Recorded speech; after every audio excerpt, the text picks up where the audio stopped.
and welcome to Caring for Both, a curbside consult series by the American Association of Pro-Life Obstetricians and Gynecologists. On this podcast, we bring on experts who can provide insights to help you as a medical professional in your life-affirming career and your life-affirming practice.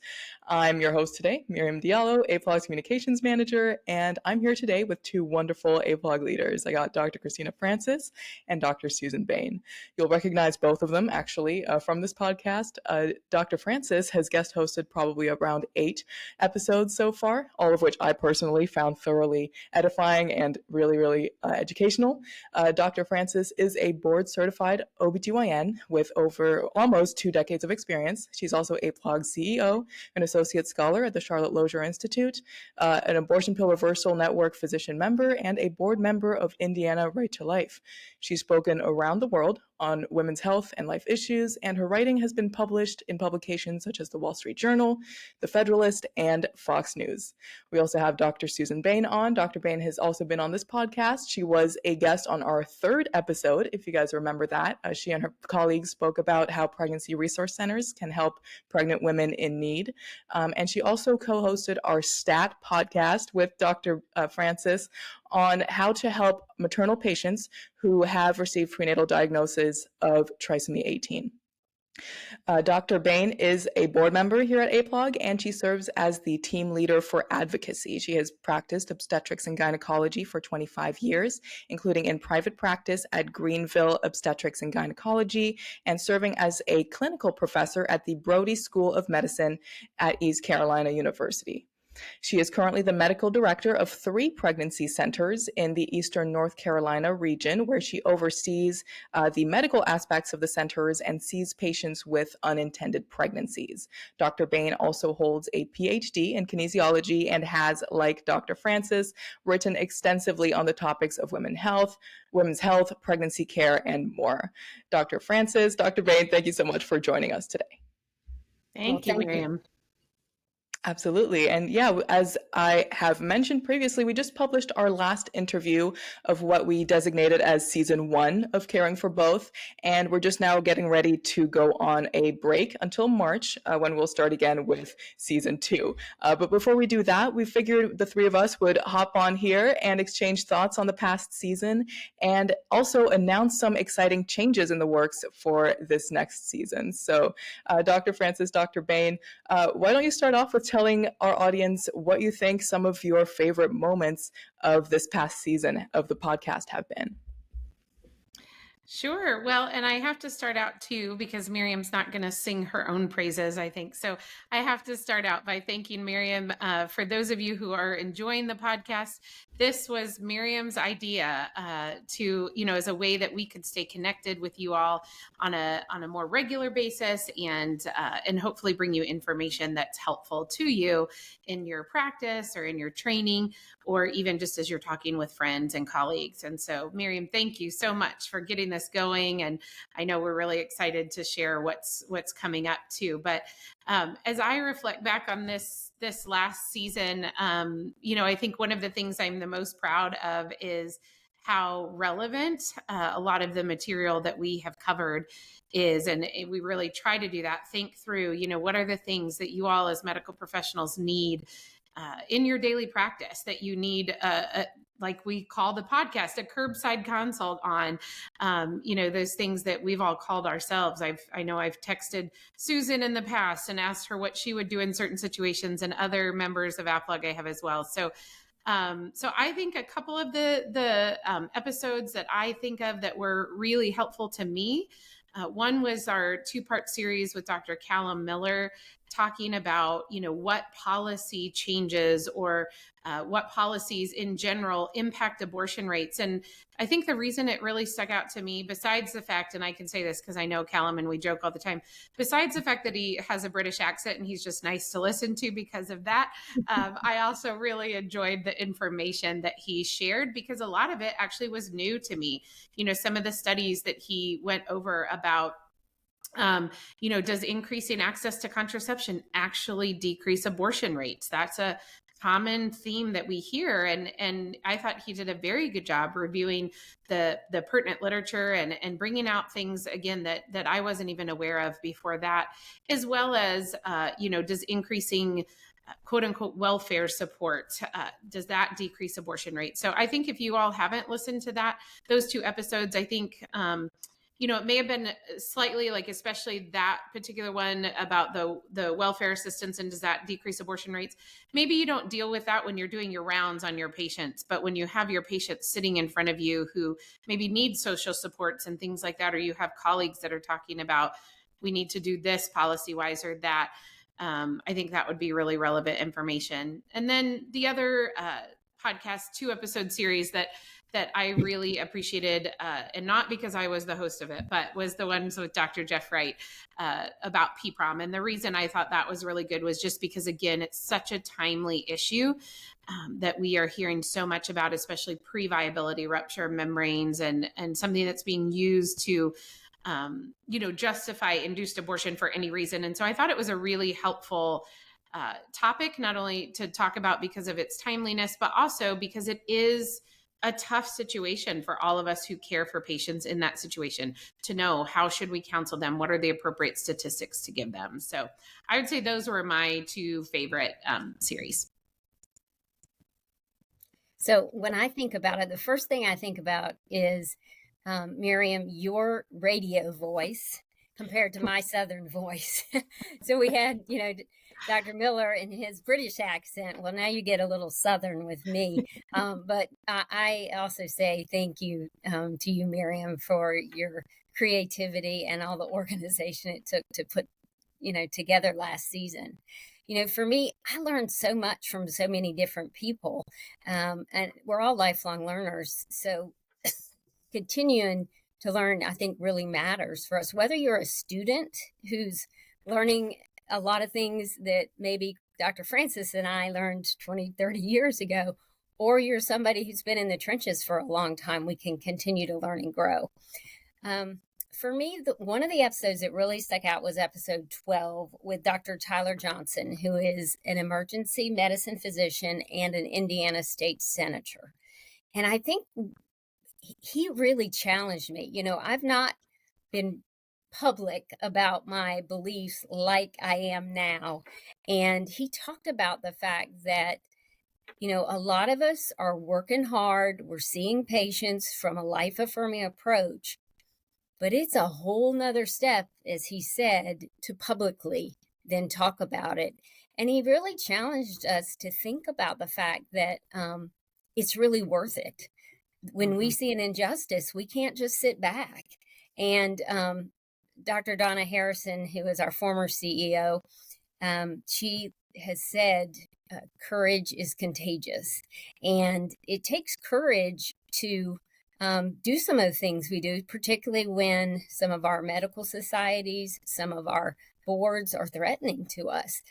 So I think one of the benefits of this podcast is the strength in knowing you're never alone in this, as we're trying to care for both our maternal and fetal patients. Absolutely. Thank you so much, ladies. And it's absolutely been an honor to be hosting most of these episodes. And as someone who's not a medical professional myself, I don't know if that's come across. It probably has. I don't have a medical background, but I personally have learned so much just from working with you ladies and from all the experts that I've been able to interview in this past year. Probably one of my favorites would be the episode, probably the second episode, I think, with Dr. George Delgado about abortion pill reversal. I think his was a really concise, helpful, accessible explanation of how that treatment, how that natural progesterone therapy works, and it's a really timely it was a really timely episode. And in fact, this whole past year, we've seen so many developments across the different states of governments attacking abortion pill reversal, saying that medical professionals are not allowed to offer this treatment to women who really are in need, who have started a chemical abortion and regretted that and want to save their child. But as Dr. Delgado mentioned, explained fairly thoroughly, this is is an effective treatment, and it's saved, I think, about 5,000 lives, 5,000 babies' lives as of the most recent count. So I thought his episode was really fun to do. And also, I want to mention, Dr. Francis, your episodes, I think a total of 4, with Eric Baptist, our attorney at Alliance Defending Freedom, explaining what's going on, news updates on the case, Alliance for Hippocratic Medicine versus FDA, the chemical abortion lawsuit that's going to the Supreme Court this coming March. So we'll definitely have somebody from ADF back to keep giving us updates. But as someone who, again, personally isn't a medical professional, I thought it was extremely helpful to get both the legal and the medical aspect of what's going on in that case. It really helped me know how to think about what our efforts are there and what's going on there. So again, ladies, thank you so much for all the work that you've been doing. And yeah, I'm really excited to make this next season happen. And as I alluded to earlier, we are making some exciting changes to the podcast for next season. So Dr. Francis, could you tell us about one of them? What's going to happen to our team of podcast hosts? Yes. Well, I'm very excited. As Susan said, Miriam has done an excellent job hosting the vast majority of the podcasts of this past season. And so we thought that it would add a little variety and also different perspectives if we added another regular co-host. And so Dr. Susan Bane, who's with us on this one, is going to join us as a regular host of our podcast. And so we will be splitting the season up between myself and Dr. Bane and Miriam. And I think that this really provides a good, like I said, a good variety of perspectives, because, we're so proud. Dr. Bane, I have to tell people who are listening, who are just getting to know Dr. Bane for the first time, she came to a member dinner I think a couple years ago, Susan? Yeah, it was. Yeah. Just a couple years ago, and met Donna Harrison, our past CEO, and then said she wanted to get a little more involved. And so we brought her onto the board, and she just jumped in with both feet. And she's such a strong advocate for us as medical professionals, for our patients.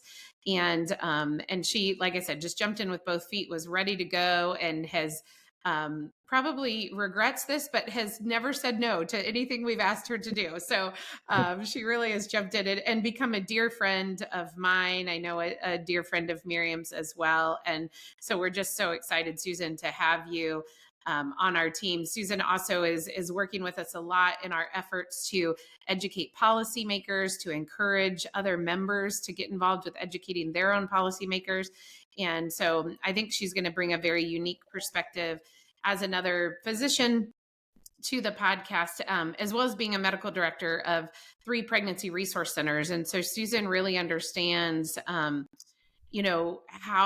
pregnancy centers are playing such a crucial role on the front lines of reaching women, of helping women where they're at, of meeting them where they're at. And I think, Susan, you really bring a unique perspective as well, because of as I've heard you say many times, the only patients you see now are women that find themselves with unintended pregnancies, and those are the women that we really want to be there for. So we're so excited, Susan, to have you join as a co-host and bring your joy, your Southern accent, as you said, and your perspective on how we can better care for women and better, be there better for women. And also, I should add that Susan also has a teaching background. And so I think that's going to help very much in this podcast, as well as part of this the goal of this podcast is to be educational, hopefully. And so Susan, as I have learned personally, is a very good teacher. So we're so thankful to have you join us, Susan.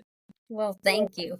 I love educating people. I mean, it's kind of the heart of what I've always liked to do.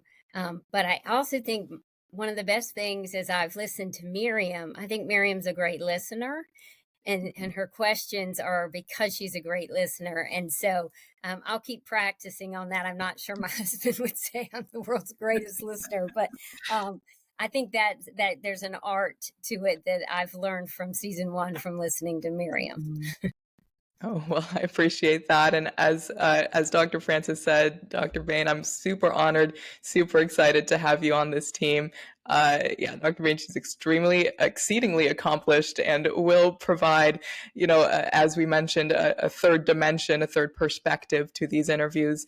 I personally have been profoundly impacted by your powerful advocacy for life-affirming values and just the joy, as Dr. Francis said, the joy that you bring to the work that you do.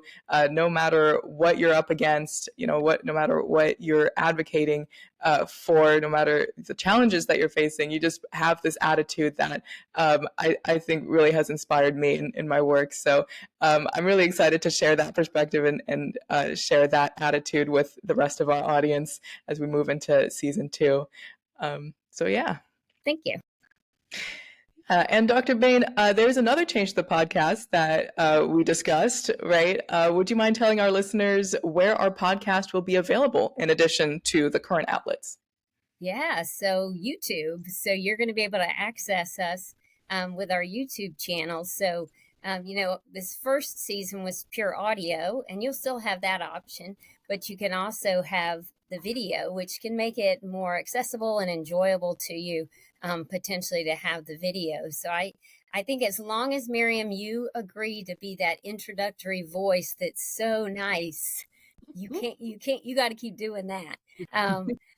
But it's going to be nice to actually have an audio and a video version. Absolutely, absolutely. And yeah, as I mentioned, we're excited to be making those changes with the YouTube specifically. We're hoping that we can just make this podcast a little bit more accessible, a little bit more enjoyable, so that we can reach a wider audience and just better serve your needs. So yeah, those were the 2 major changes that we're really excited about. Before we wrap this conversation up, Dr. Francis, Dr. Bane, what topics are you hoping to cover in the next season? Well, I think, for me, I know we've already got several lined up, so I'm not going to, but I don't want to spoil anything or give away any surprises. But, I think we're really trying to focus on what are the issues that you all are facing right now in your practice. And so I know we're going to be bringing you some exciting topics that if for some reason you can't make it to our conference, some of the topics that are being covered at our national conference, which is coming up at the end of next month, we'll be talking with some of those speakers. And I think really delving in, what we'd like to do is help you be able to make a strong case for life in your practice. And not just because maybe the traditional things that people think about when they think about why they're pro-life, which are also very important. We had one this past season on pro-life apologetics, talking about all the reasons that we're pro-life. But also we understand that in some settings, the best thing for you to present is the medical evidence behind the pro-life position. And so I'd like to see us, delve into some of those topics. What do the studies say? Maybe do some that dive a little deeper into some studies, and then some that are sort of more broadly applicable, as well as, how we can, this is a big year. It's an election year. There's a lot of talk about policy and things like that. And so I think we're going to get into some of that as well. How can we impact change at the local level as well as maybe at the national level? Yeah, I'll second that. Our mission is to equip and educate you and us to continue to practice life-affirming medicine. So our podcast episodes are going to be geared towards that. And we want your input if there are critical issues that we aren't covering, we want to cover them. So, we want your voice to be part of the decision-making of what our conversations are about. Absolutely, yeah. And as Dr. Bane said, please don't hesitate to reach out to us if you have any requests, topic requests, speaker requests. You can nominate yourself if you want. You can reach us at info@aaplog.org via email, or you can, if you follow us on social media, you can shoot us a DM there. We'd be more than happy to take your topic requests. And we do have a lot of our episodes in the works already. I don't want to, count our chickens before they're hatched, but a couple of the episodes that I'm very confident we're going to release because we've recorded them already. We have one episode coming up with a former abortion clinic director talking about what it's like from the inside perspective within the abortion industry. And we also have a couple episodes talking about caring for patients and their partners facing pregnancy loss, reproductive grief. So those are 2 episodes that I'm really excited about, as well as several others. So yeah, Dr. Francis, Dr. Bane, thank you so much for coming on to share your insights and share your thoughts. And Dr. Bane, welcome to the team. Thank you for having me. Thank you. Absolutely. And a massive thank you to our audience as well for listening in today. If you like this episode, as usual, please don't hesitate to give us a 5-star review on whatever podcast app you're using to listen. If you're listening on YouTube, please be sure to hit like and give us a subscribe as well, so that you can stay up to date as we keep uploading episodes during season 2. As well, I wanted to mention that if you haven't yet registered for our Matthew Bulfin Educational Conference, you only have, I think, 1 day left to do that. It's the deadline's on the 6th. So don't miss out on this wonderful opportunity to come to this conference, where you'll hear from a variety of experts in fields ranging from medicine to law and mental health, other fields, and an opportunity to network with like-minded medical professionals. So if you haven't already, please register. You can do that at aaplog.org/MBEC 2024. That's the URL you can use. So yeah, as I mentioned before, we'll be taking a break through March. We will see you then, and we look forward to continuing this journey with you in March.